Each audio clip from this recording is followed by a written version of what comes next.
बायको आपल्या करताय की ती जगाला दाखवण्या करताय? संस्कृतीचा पारबट्ट्या बोर्ड. आमच्या इथं प्री वेडिंग झालं, लग्न ठरलेलं, प्री वेडिंग झालं आणि बोलण्यातून त्या मुलाचं आणि त्या मुलीचं काहीतरी फिसकटलं.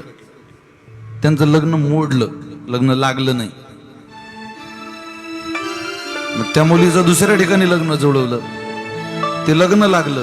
ती मुलगी नांदायला गेली, पण या मुलाचं लग्न जुळत नव्हतं. त्यानं प्री वेडिंग फोटो शूट केलेले होते त्या मुलीचे.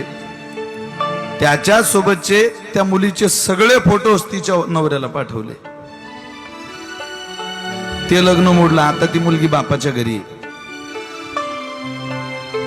या प्री वेडिंग जर एखाद्या माऊलीचा प्रपंच उद्ध्वस्त होत असेल, आपल्या लेकीबाईचं जीवन, तिला अडचणीला सामोरं जावं लागत असेल, तर का हट्ट करता या गोष्टीचा?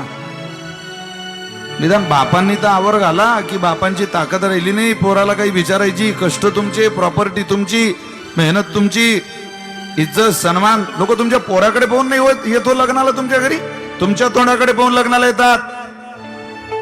25 वर्षाचं कार्ट, ज्याला संबंध जोपासता येत नाही, त्याला काय अक्कलेचा भाग आहे? त्यानं गोळा केला हा समाज.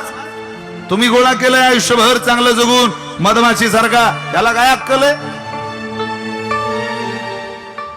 तुम्ही मधमाशी सारखं गोळा केलेलं हे भांडवल, गोळा केलेली सोन्यासारखी माणसं, या चुकीच्या नालायक लोकांच्या नादाला लागून ही माणसं गमावता. तर म्हणा ताकदीनं बापानं बापाचं अस्तित्व टिकवण्याचा प्रयत्न करा. जो बाप पोराचं सहन करतो, त्या बापाचं म्हातारपण सुरू झालं की कुटुंबाची अधोगती दिसायला सुरुवात होते. पोराचं सहन करू नये बापाने. खाण्यापिण्याचा लाड, तुमच्या पोराला आयफोन घेऊन द्या, भारीत भारी गाडी द्या, भारीत भारी 4 व्हीलर द्या, सोनं नाणं घालायला द्या, पण तुमचं घर उद्ध्वस्त होईल, तुमच्या घरातल्या संस्कृतीचा नाश होईल. अशा चुकीच्या प्रथांचा लाड तुमच्या लेकराकडून तुम्ही खपवून घेऊ नका. भागवताचा आवाज आहे, तुम्हाला ऐका. या विशाल महाराज खोलेचं एवढं की तुमच्या पोरासारखं आहे.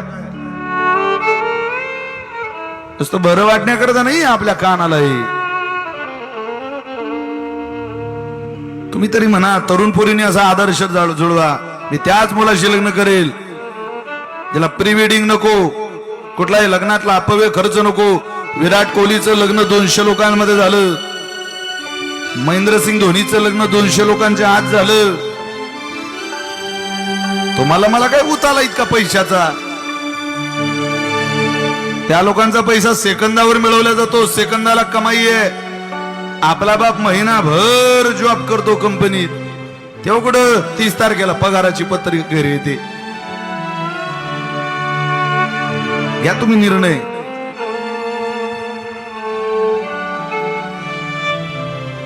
मुलींनी जर घेतला एका पातळावर सडा सारवण करून महिलांनी प्रपंच सांभाळला. तुमच्या आईला विचारा बरं, होतं का प्री वेडिंग?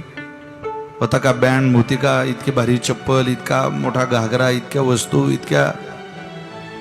आता नवरीला सजवायला एक बाई असते आणि नवरीच्या आईला सजवायला एक बाई असते. काय करा बरं? हे पटतंय तुम्हाला माझं? म्हणजे हे चाललंय तुमच्या भागात, मी पाहतोय ना ते. ऐका नका ऐकू, सांगणं आमचं काम आहे.